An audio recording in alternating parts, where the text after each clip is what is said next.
हरीशपुर नाम के एक छोटे से शांत गांव में मोहन अपनी पत्नी राधिका के साथ रहता था। इन दिनों गांव में बरसात का मौसम शुरू हो चुका था।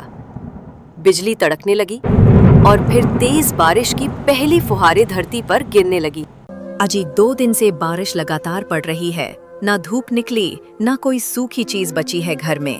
अगर ऐसे ही बारिश पड़ती रही तो हमारे पास खाने को भी कुछ नहीं बचेगा। तू ठीक कह रही है राधिका, तू तो वैसे भी समझदार है, लेकिन अब हम करें भी तो क्या? खेत पूरी तरह पानी में डूब गए हैं, अनाज की बोरी भी गीली हो गई। हमारे पास थोड़ी बहुत दाल चावल थे, वो भी खत्म हो गए हैं। लकड़ियां भी भीग गईं, चूल्हा तक नहीं जल रहा। और तूने सुना ना, रामू काका कह रहे थे कि बारिश कम से कम 15 दिन और चलेगी ना, रास्ता खुलेगा, ना कोई बाहर से कुछ लाएगा। ऐसा तो मत बोलो अजी, अगर इसी तरह पानी गिरता रहा तो हम खाएंगे क्या? बच्चे का दूध भी बचा नहीं। ये बारिश लगातार पड़ती रहती है, फिर 2-3 दिन बाद रुक जाती है। मोहन भर जाता है काम ढूंढने के लिए। मालिक, आपके पास अगर कुछ भी काम हो तो बताइए, मैं कुछ भी करने के लिए तैयार हूं, बस घर में बैठकर। बच्चों की भूख नहीं देखी जाती। अरे मोहन, मैं तेरा दुख समझता हूं, लेकिन जब से ये बरसात लगी है मैं तो खुद अपने मजदूरों को आधा काम दे रहा हूं। खेत पानी में डूबे पड़े हैं, छत की मरम्मत भी रुक गई, अभी तो कोई काम नहीं है बेटा। मालिक, मैं हल भी जोत लूं, दीवार भी चू दूं, जानवरों को चारा भी डाल दूं, चाहे पानी में भीग कर करना पड़े, मगर कुछ दीजिए ना बच्चों को। 2 दिन से बस उबला पानी पिलाया। देखो मोहन, काम तो बहुत है। खलिहान की मरम्मत, गौशाला की सफाई, अनाज की बोरियां लगानी है, पर इन हालात में कुछ कर भी नहीं सकते। सारा गांव ठप पड़ा है, मेरा भी नुकसान कम नहीं हुआ। मालिक, अगर मुझसे कोई गलती हुई हो तो माफ कर दीजिए। शायद ऊपर वाला भी हमसे नाराज है।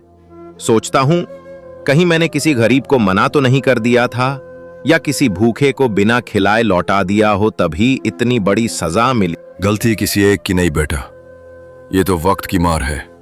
कुदरत का कहर सब पे बराबर पड़ता है। तू फिक्र मत कर, जैसे ही पानी थमेगा सबसे पहला काम तुझे ही दूंगा।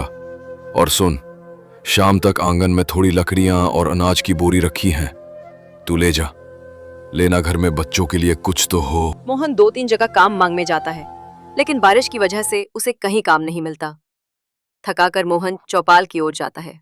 अरे भाई प्रकाश, इस बार तो बारिश बढ़िया पड़ रही है, खेतों के लिए तो जैसे वरदान बन गई। बिल्कुल राजू भाई, बारिश पड़नी भी चाहिए। अगर ये ना हो तो गर्मी जान ही निकाल लेती है।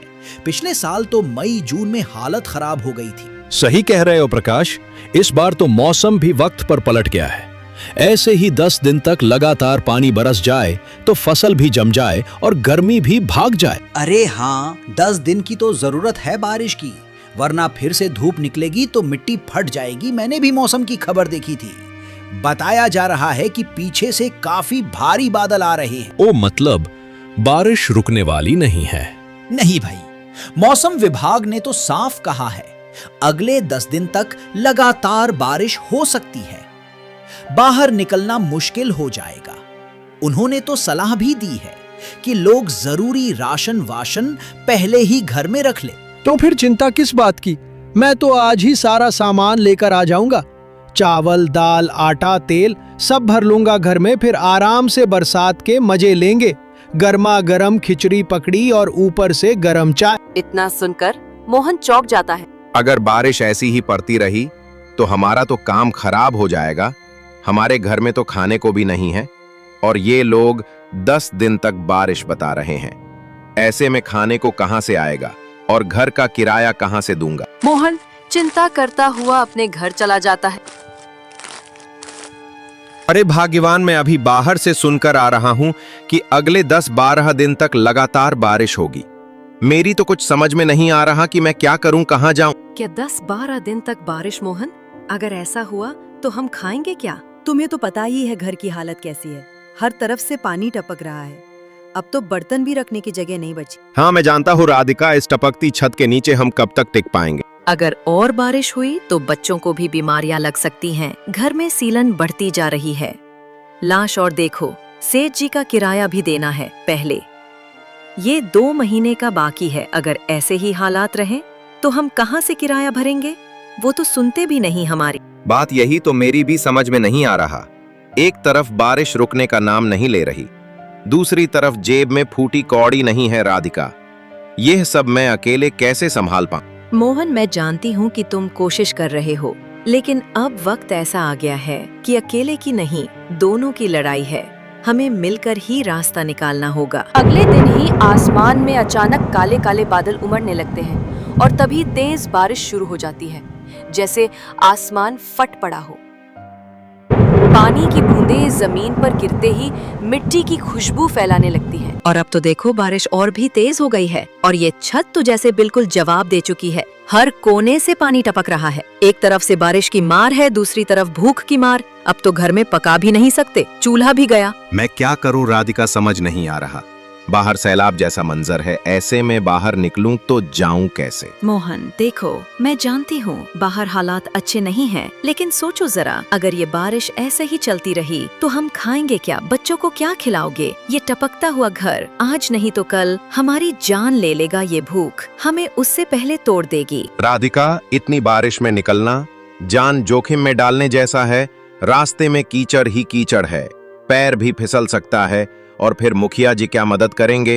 वो खुद हर बार बहाना बना देते हैं। मोहन, तुम्हें जाना ही होगा। यह वक्त बहानों का नहीं है। अगर अब नहीं गए तो कल को पछताने का भी मौका नहीं बचेगा। जाओ, सीधा जाओ मुखिया जी के पास, उन्हें हमारी हालत बताओ, उनके सामने हाथ जोड़ो, रो पड़ो अगर जरूरत हो तो, लेकिन कुछ लेकर आओ। मोहन सेठ जी के घर जाता है पैसे उधार लेने के लिए। मुखिया जी, मुखिया जी। मुखिया जी घर के बाहर आते हैं। अरे मोहन, तू इतनी बारिश में यहाँ कैसे, और वो भी मेरे घर के बाहर? क्या कोई बहुत जरूरी बात है? मुखिया जी, इस बारिश ने तो मेरा जीना ही हराम कर दिया है। छत से लगातार पानी टपक रहा है, घर के अंदर जैसे नदी बह रही है। बच्चे ठंड से कांप रहे हैं और चूल्हा तो 2 दिन से जल भी नहीं पाया। खाना नहीं है, पैसे नहीं है, मजबूरी में ही आपके पास आया हूं। अरे मोहन, बारिश तो अभी कम से कम 8-10 दिन और चलेगी। तू जानता ही है इस बार गर्मी बहुत तेज पड़ी थी। बारिश होनी तो जरूरी थी। ऊपर वाले की मेहरबानी है जो अब राहत मिल रही है। मुखिया जी, यही बारिश आप जैसे अमीर लोगों के लिए राहत बनकर आती है। आपके पक्के मकान, गर्म चाय और आराम की जिंदगी के लिए ये मौसम सुहावना है, लेकिन हमारे लिए ये कहर बनकर टूटती है। मेरे जैसे रोज कमाने खाने वालों के लिए बारिश का हर दिन एक सजा है। मैं आपसे भीख नहीं मांग रहा, सिर्फ कुछ पैसे उधार मांग रहा हूं ताकि 2 वक्त का खाना जुटा सकूं, बच्चों को भूखा न सुलाना पड़े। जब हालात सुधरेंगे तो मैं पूरा चुका दूंगा। देखो मोहन, पैसों की बात अभी बिल्कुल मत कर। मैं खुद कई लोगों को पैसे दे चुका हूं और अब मेरे पास देने को कुछ नहीं बचा। तू जानता है पंचायत में खर्चे कितने बढ़ गए हैं। मैं तुझे बिल्कुल भी पैसे नहीं दे पाऊंगा। तू कहीं और से इंतजाम कर ले, किसी और के पास जा। और हाँ, बारिश तो सबके लिए आई है। फर्क इतना है कि कोई भीगते हुए सहता है और कोई छत के नीचे बैठकर देखता है। मोहन लौटकर अपने घर आने लगता है। तभी मोहन के घर सेठ आता है घर का किराया लेने। सुनो राधिका, मुझे अपने घर का किराया चाहिए। वैसे भी 1 महीने का किराया ज्यादा हो चुका है। अब और देर बर्दाश्त नहीं करूंगा। सेठ जी, मोहन किराया लेने गया है। उसके आते ही हम आपको पूरा पैसा दे देंगे, बस थोड़ा समय दे दीजिए। देखो राधिका, मुझे बहानों की जरूरत नहीं है। जो भी है साफ साफ बोलो। किराया भी दो, वरना इस घर से निकल जाओ। सेठ जी, हम कहाँ जाएंगे? बाहर इतनी तेज बारिश हो रही है, घर के आगे पानी भर गया है, छत से पानी टपक रहा है। हमारे पास इस वक्त कुछ भी नहीं है, खाना तक नहीं है। हम पर ऐसा अन्याय मत कीजिए। देखो राधिका, बारिश के वक्त हमें भी खाना चाहिए तुम लोगों के। दिक्कत में हर बार नहीं सुन सकता। ये बारिश 1 दिन की नहीं, 10 दिन तक चलने वाली है। सोचकर ही मैं पहले ही आगाह कर रहा हूँ। सेठ जी, बस 1 दिन और रुक जाइए। मोहन आते ही आपसे बात करेगा। हम आपको आपका किराया जरूर देंगे। अभी तो हालात बहुत खराब है। सेठ राधिका और उसके बच्चे को घर से बाहर निकाल देता है और वहाँ से चला जाता है। तभी मोहन अपने घर आता है और बारिश में राधिका को खड़ा हुआ देखकर बहुत ही चौंक राधिका, तुम इतनी तेज बारिश में यहाँ घर के बाहर क्यों खड़ी हो? क्या हुआ? मोहन सेठ सिंह जी आए थे किराए लेने। मैंने उन्हें समझाने की बहुत कोशिश की कि तुम पैसे लेने गए हो, मगर उन्होंने कुछ नहीं सुना।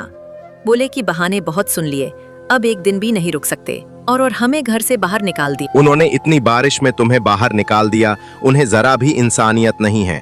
मोहन, इतनी बारिश में हम कहाँ जाएंगे? राधिका, जब तक हम दोनों साथ हैं कोई भी रास्ता मुश्किल नहीं है। ये सब हालात हैं जो हमेशा नहीं रहेंगे। मोहन, राधिका और उनका बच्चा तीनों बारिश में चल पड़ते हैं। थोड़ी दूर चलने के बाद उन्हें एक दुकान दिखाई पड़ती है और वे वहीं जाकर बैठ जाते हैं। राधिका, सेठ जी ने जो पैसे दिए थे वो अब बस यही बचे हैं। मैंने सोचा था कि इनमें से थोड़ा राशन लाऊंगा, लेकिन अब समझ नहीं आ रहा कि इतने कम पैसों में घर भी चलाऊं या कोई काम भी शुरू करूं। तुम ही बताओ अब क्या किया जाए। देखो मोहन, जब वक्त बुरा आता है ना, तो अपने भी पराये बन जाते हैं। इस बरसात में किसी ने हमारी मदद नहीं की, ना मुखिया जी, ना मोहल्ले वाले, किसी ने नहीं। ऐसे में हमें ही अपने लिए रास्ता निकालना होगा। इन पैसों को यूं ही खर्च कर देने से बेहतर है कि इनसे कुछ काम शुरू किया जाए। ऐसा काम जो ज्यादा बड़ा ना हो लेकिन कमाई दे और बरसात के मौसम में चले भी। देखो मोहन, इस बारिश में लोग घर से निकलते तो हैं, लेकिन उन्हें गरम खाने की तलाश होती है। बारिश और गरम चाय के साथ अगर कुछ तला भुना मिल जाए तो लोग मना नहीं कर पाते। मुझे लगता है तुम समोसे का ठेला खोलो।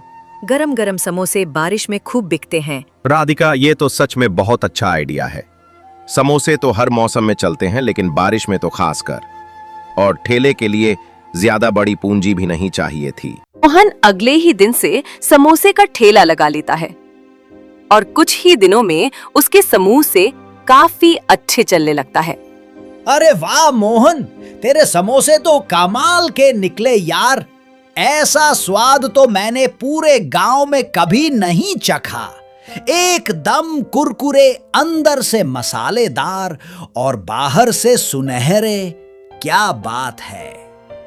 अरे रामू भाई, धन्यवाद। बारिश में गरम गरम समोसे ना हो तो मजा ही क्या। यही सोचकर ठेला लगा लिया। सोच रहा था कम से कम 2 वक्त की रोटी तो निकल आए। मोहन, बहुत सही काम किया तुमने।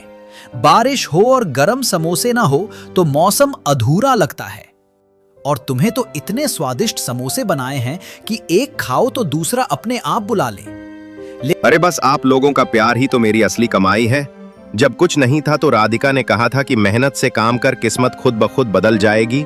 और देखो आज आपके चेहरों की मुस्कान मुझे और हिम्मत देती है। मोहन, तू तो अब समोसे वाला सेठ बनने वाला है। अगली बारिश में तेरी दुकान के आगे लाइन लगेगी, देख लेना। और धीरे धीरे मोहन का समोसा का व्यापार बहुत ही अच्छा चलने लगा।